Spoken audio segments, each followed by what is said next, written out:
يا هالمنحى القشرة مذليت أمنا على 600 و800 ألف. ومن نشوف فنانة تطلع بدور مخزي لو أديب يجدي فلوس علاجه بالقنوات، لو مسرحي كانت للفقر وقاعد إيجار، تشتغل مثاليتك الأفلاطونية من منبرك البرجوازي الشاهق. لا ما يصير، عيب، تفنان، لا تجدي، لا تطلع تبكي بالبرامج، لا تجي بالبروفوكيات، مو دست ببطن الفقير. إذا حامل الشهادة العليا ينهان، الأديب ينهان، الشاعر ينهان، المطرب والعازف والملحن يشمع عليه مكان عمله وتفرض عليه قندهاريتك بالقوة. ليش ما يجدي الفنان؟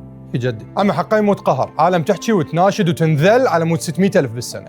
4 أوراق. 600 ألف إذا شيل من عندها 35 ألف اشتراك عضوية و10,000 طلع بها بطاقة دفع إلكتروني تطلع 46 ألف بالشهر. والله 46 ألف 25 دينار. حتى لا هي اكو عالم طالبت وحكت وما خافت من الهيئات الإدارية والقانونية ولوقية المدراء. بالحق طبعا. ماجد درندش يقول وين المنحة؟ هيك من صديم على هالدقة. مهدي عباس يقول دونالد ترامب موقف المنحة.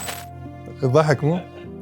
النقابة تبارك إطلاق استمارة مهرجان المسرح، الفنان يعلق وين المنحة؟ مباركة عيد الجيش، المنحة وين؟ مباركة عيد الشرطة، المنحة وين؟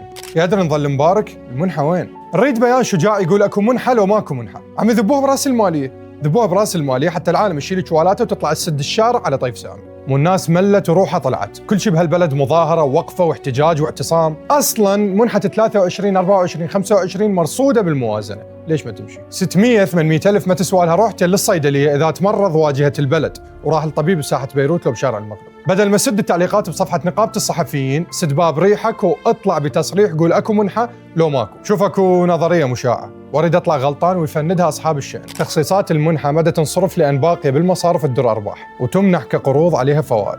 صح؟ يا ريت غلط. السادة المحترمون، جبار جودي نقيب الفنانين، مويد اللامي نقيب الصحفيين، عارف الساعدي رئيس اتحاد الأدباء والكتاب أيضا مع حفظ الألقاب والمناصب. نريد بيان شفاف واحد يقول لكم منحة، وإذا ماكو منحة ليش ومن موقفها؟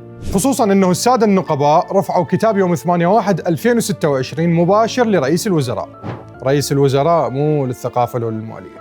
يعني سلسلة المراجع راحت لك فدوة. نريد نعرف السودان ايش جاوب. وقفوا يا الفنان والأديب والصحفي مثل ما وقف وياكم بالانتخابات وما قصر وياكم بصوته. ترى الفنان دا يموت جوع وباكر عقبه هم حتجي الانتخابات ويصير صوته بسوق الذهب. شوف أنا ما أريد أحكي بالشقق مال بسماية والأراضي مال نهروان اللي تلفلفت السالفة الخال وابن أخته ونص اللي استلموا ساكنين ببيوت ملك أصلاً.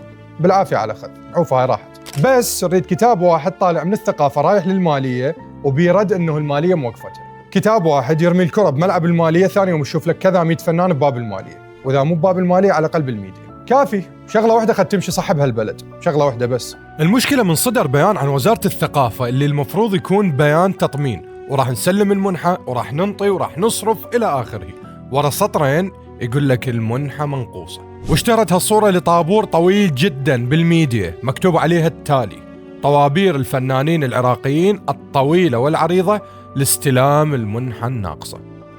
ايه الناقصة. 600 ألف اللي تقعد بيها بمطعم باليرموك اسمه يتكون من 3 حروف، غيرك ينتظرها يوم يوم يدفعها إيجار لو يروح بيها سفرة سياحية للطبيب.